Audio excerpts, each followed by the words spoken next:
শুভ বিকেল বন্ধুরা। এই যে দেখো, এখানে আমি প্রতিদিন হাঁটতে আসি বিকেলবেলা। তো আমি আজকে এসে যা দেখলাম আর কি, এই যে দেখো কত বড় একটা গাছ।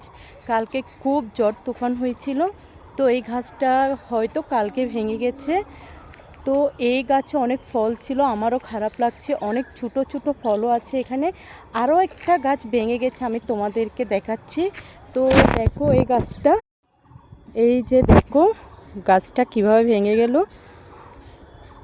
এই যে দেখো আরও একটা গাছ এখানে ভেঙে গেছে। কালকে সন্ধ্যাবেলা এত হাওয়া বাতাস দিয়েছিল, মানে আর কি বলবো, গাছ ভেঙে পড়ে গেছে। আসলে আমার খারাপ লাগছে, এই গাছগুলো আমি প্রতিদিন আসলে দেখতাম, আমি অনেক সময় ভিডিও করতাম। এই যে দেখো কিভাবে ফুল এসছে, ফল এসছে গাছগুলোতে, এই যে দেখো। আর এখন ভেঙে গেছে দেখে আমারও খারাপ লাগছে। তো কি আর করার, আসলে ভগবানের যখন যা ইচ্ছা সেটাই।